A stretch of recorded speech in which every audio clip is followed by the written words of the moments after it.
Hello, and welcome to Glasgow. Congratulations for completing week 1 of our Introduction to Data course. The power of data in the health and care sector. This week, we looked at the core fundamentals of what data is, strategies and policies, and how data is being used in health and care to create benefit. Welcome to the first live stream Q&A.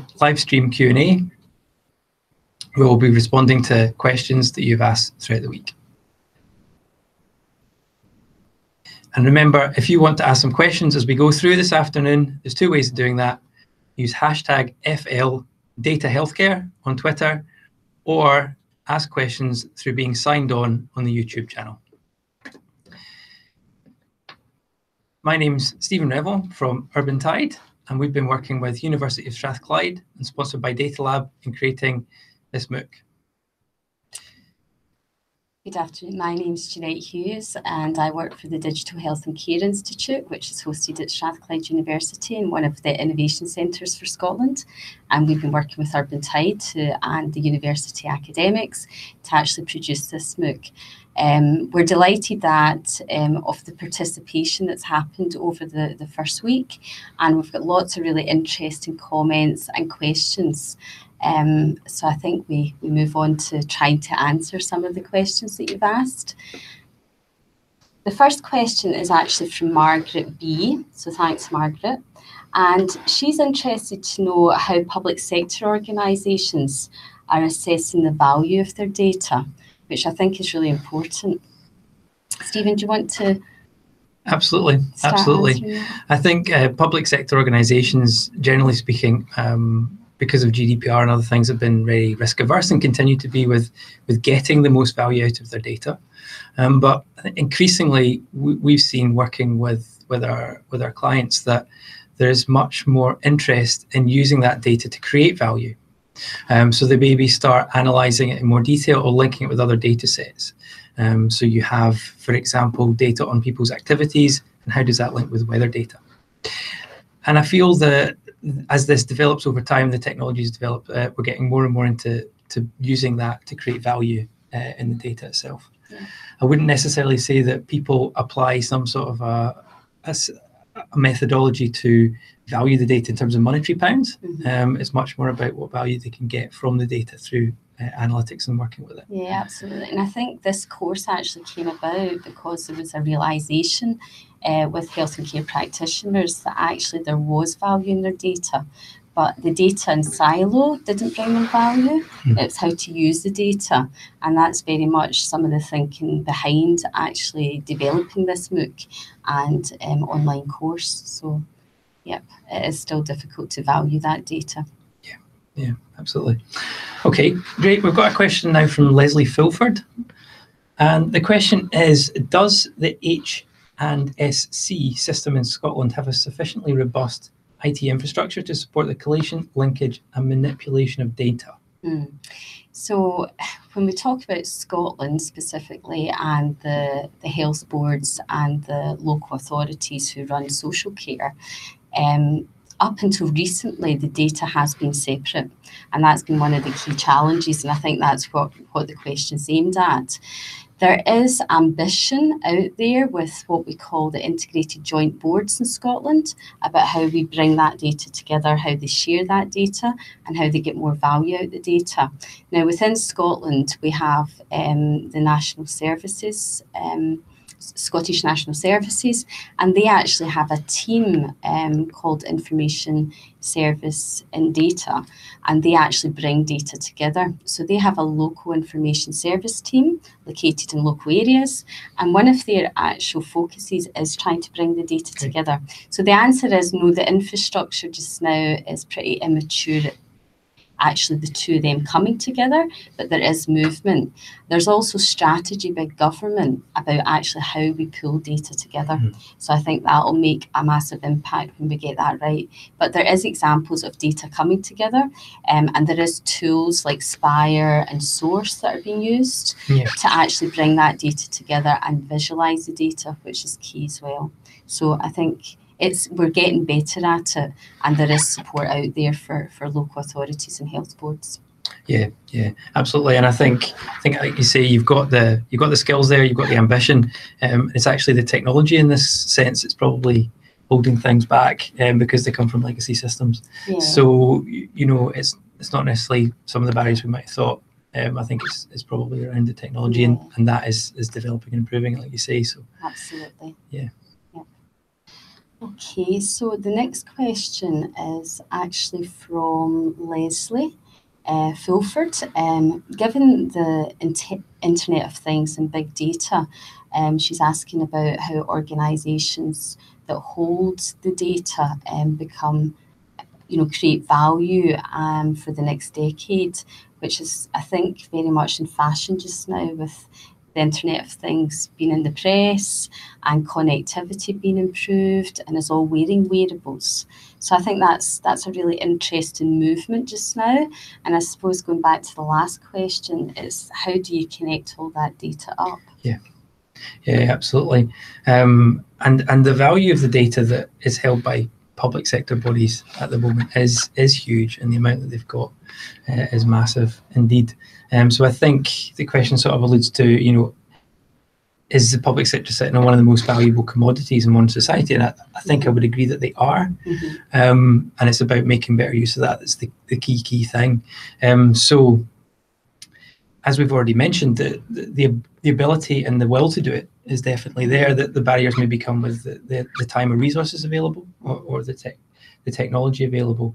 So I think we are sitting on a massive resource from a public sector point of view, and very importantly, if we can do the good things well of sharing that data with other partners.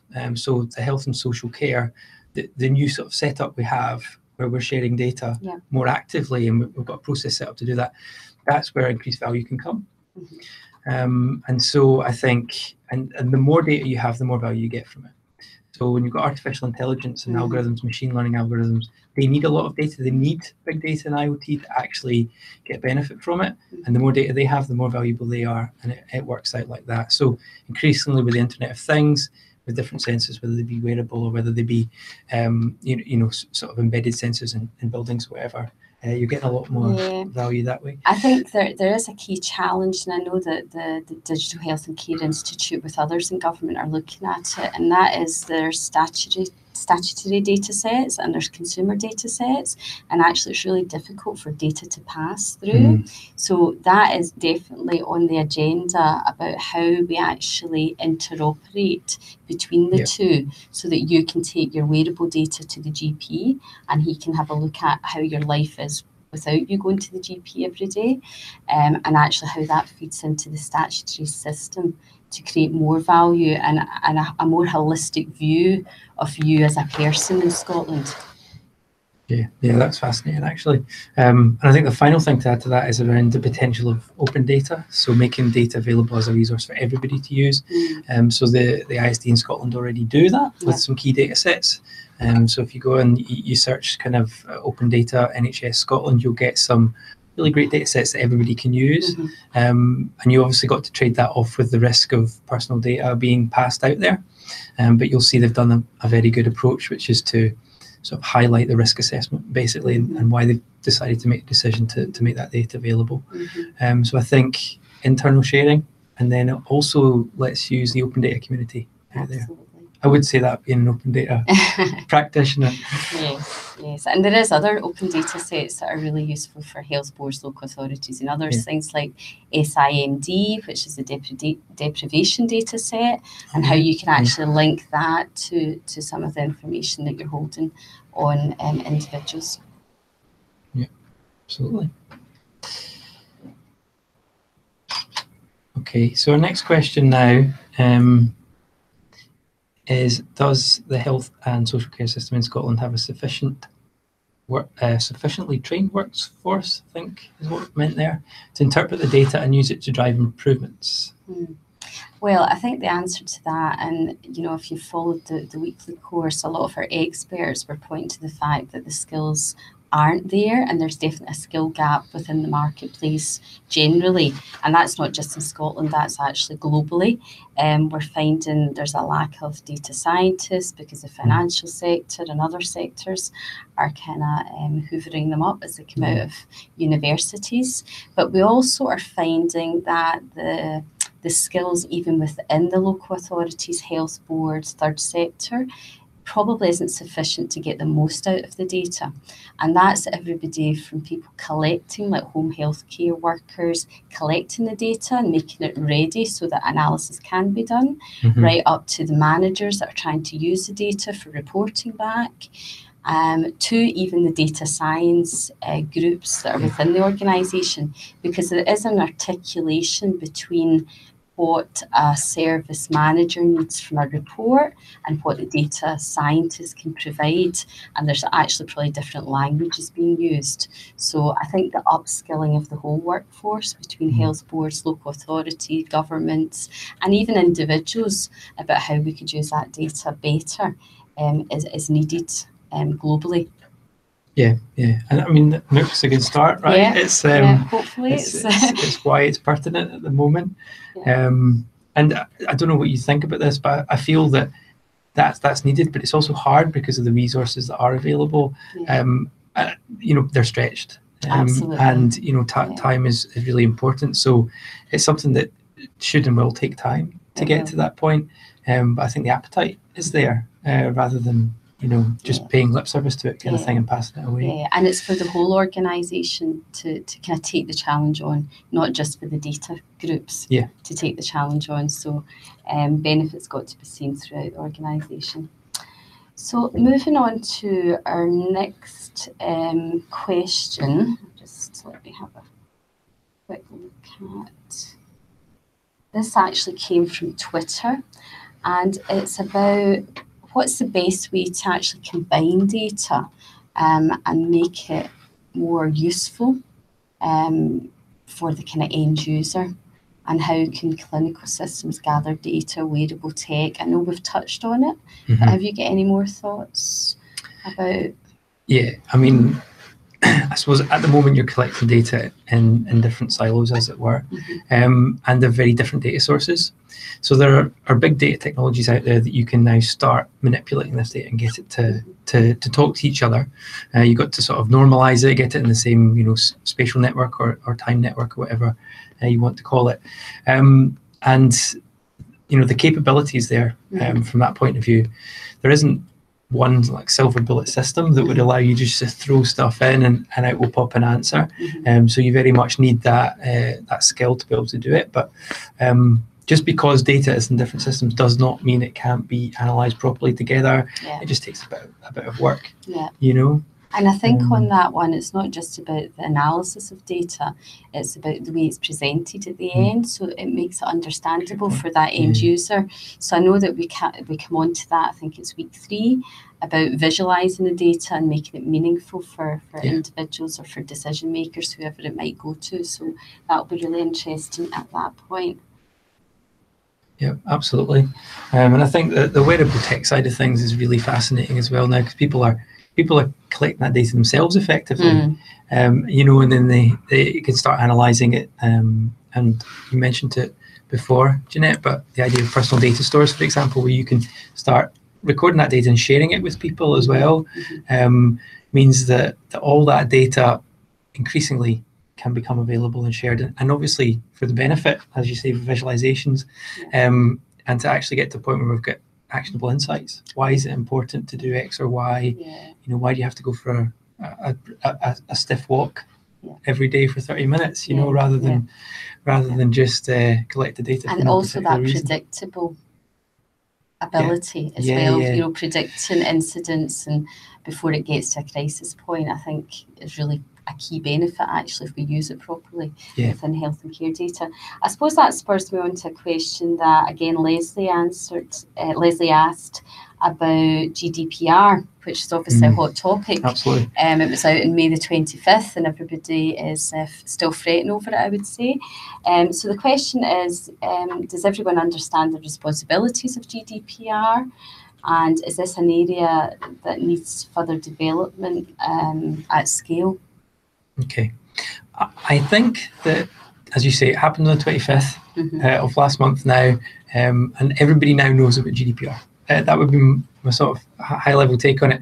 I think more than ever, GDPR has actually helped highlight people's responsibility. We've done a very good job in the first instance of being almost like a marketing piece for better use of data, for better literacy. And so I feel that the majority of people do actually know what's required of them under GDPR. Obviously, there's training to be done, and it will continue to be needed. And remember, as things change, technologies develop, your responsibilities under GDPR, you've still got to be as robust as before. So you need to be more responsible effectively as technologies change. So there will always be a need for upskilling, but I think GDPR has really put a great focus on working with data, doing the right thing. And I think probably at this moment in time, more than any time in the last 10 years, we've had a focus and an understanding of what that means to protect personal data. Yeah. Hopefully it doesn't hold back this market. No, I suppose no. one of the key points that people in health and care are struggling with in local authorities. They want to be able to share data, and it's just trying to find a way, and that probably needs a greater understanding as we move forward. Yeah, absolutely. Great point. And I think if you can look at your data properly and understand what data should be shared and what data shouldn't, then it enables you to understand it better. Actually, it works very well to share data and protect data at the same time. Yeah. Okay, thanks. So I suppose let's move to the poll. So at the end of the week, we took a poll and we asked everybody, do you consider yourself to work with data on a daily basis? So the results were really good. 82% of the people that are taking this MOOC actually do regard themselves as using data every week. So it's definitely the right people on the course.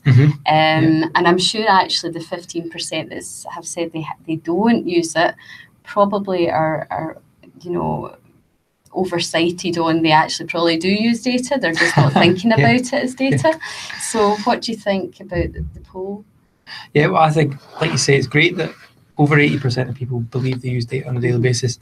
And, going through this MOOC and going into week 2 and week 3 and then onto the online course as well, this obviously helps people use it in a more efficient way, a better way, getting some insight from it, visualizing it using big data technologies, for example, on that data. So I think it's great that you have that level. I'd be interested to hear from the people that say no as to what they do on a daily basis, because I suppose if you're a doctor looking at a chart, that's data. If you're someone, I don't know, even going on the rounds and caring for people in a social environment, you're recording data, even if it's still in a physical book.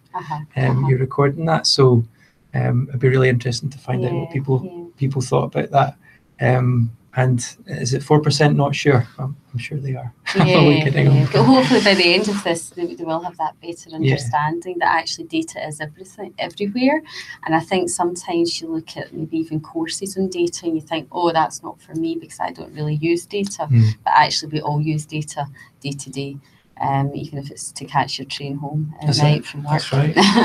So good stuff. So I think that probably brings us to the end of this week's questions and live stream events. I think so. Thanks very much for all your questions and your participation throughout the week. And we'll be moving on to next week, obviously week 2, and we've got 2 more live streams to come at the end of week 2 and week 3. Week 2's looking more into getting a bit more practical with the data, working with the data, generating insight, how you go about that, some visualizations and analytics. And then quite importantly as well, moving on to how you engage with that data, how you turn your insights or your findings and you use them to engage, influence and make positive difference in the health and social care sector. So thank you very much. Thank you.